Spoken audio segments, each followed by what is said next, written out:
Oke, bagaimana meningkatkan irama kerja? Nah, saya yakin hampir semua orang yang nonton video ini pernah mengalami masa-masa di mana dia bekerja lebih cepat, ya, terus masa-masa di mana dia bekerja lebih lambat, dan biasanya ya irama kerja yang cepat ini akan memberikan hasil yang lebih baik, otomatis kan kalau penghasilan lebih baik atau setidaknya performa di kantor kelihatan lebih baik ya.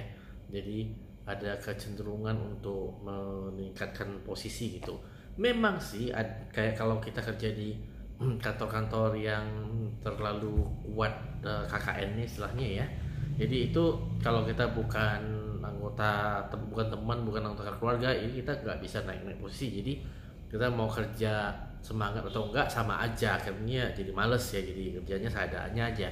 Tapi itu sebenarnya tidak terlalu banyak, kebanyakan sih namanya orang kalau bisnis juga, kalau kita kerja di perusahaan swasta, kalau performance kita bagus, mereka pasti lebih senang dan itu akan mendorong kita supaya lebih maju, karena supaya dia juga keuntungannya lebih banyak. Apalagi kalau kita bicara kita kerja untuk diri sendiri, kita bisnis sendiri ya, otomatis semakin bagus, semakin irama kerja kita cepat, hasilnya semakin baik.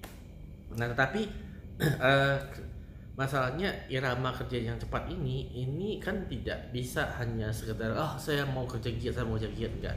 Jadi ini harus ada suatu pemicu secara emosional gitu ya, itu yang menyebabkan kita tiba-tiba benar-benar mau bekerja dengan cepat gitu ya. Nah, caranya itu pertama kita harus mengabaikan semua yang tidak penting. Nah, ada satu patahnya ya, bahasa Inggris mengatakan live as if you're going to die tomorrow, but learn as if you're going to live forever. Ya, jadi kamu hidup seakan-akan besok kamu mau mati, tapi kamu belajar seakan-akan kamu akan hidup selamanya. Nah, kita bicarakan yang masalah hidup seakan-akan besok mau mati, itu berarti kan apapun yang bisa dikelarkan hari ini, dikelarkan hari ini gitu, jangan tunggu besok. Nah, jadi kita tuh harus memang ada pengarahan emosi, sense of urgency ya. Jadi merasanya seperti terdesak gitu, harus kelar gitu. Nah, kita harus memposisikan seperti itu. Kalau kita tidak bisa memposisikan seperti begitu, maka kita tidak akan bisa terpacu.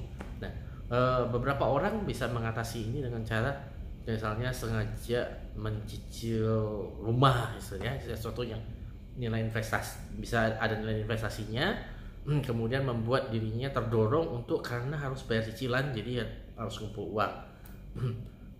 Beberapa orang lagi dengan suasana tempat kerjanya yang dimana dia mungkin bekerja sama dengan orang yang kompetitif, sehingga tanding-tanding gitu ya, supaya siapa yang lebih bagus hasilnya. Pokoknya variasinya itu tetap, intinya yang harus difokuskan itu adalah emosinya seperti apa. Tapi ya sebenarnya itu nggak perlu perubahan situasi atau maksain harus cicil sesuatu ya. Paling mudah itu kayak gini. Nah, oke, tenang, abaikan semuanya, yang penting ya prioritas diurut 1, 2, 3. Nomor 1 duit, nomor 2 duit, nomor 3 duit gitu. Jadi duit ya. Nah, kalau sudah bisa memikirnya gitu, duit, otomatis kita akan bekerja hanya kerjaan yang produktif. Jangan prioritasnya kerja. Kalau prioritasnya kerja, itu akan banyak yang kita lakukan pekerjaan yang tidak produktif, yang jadi pokoknya asal pengen kerja aja kan ya, kerja yang enggak kerjaan aja. Tapi kalau fokusnya adalah duit, nah itu jelas. Jadi yang kita kerjakan itu semuanya adalah sesuatu yang produktif.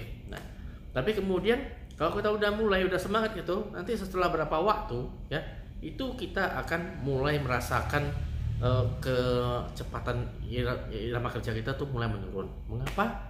Karena kita merasa jenuh.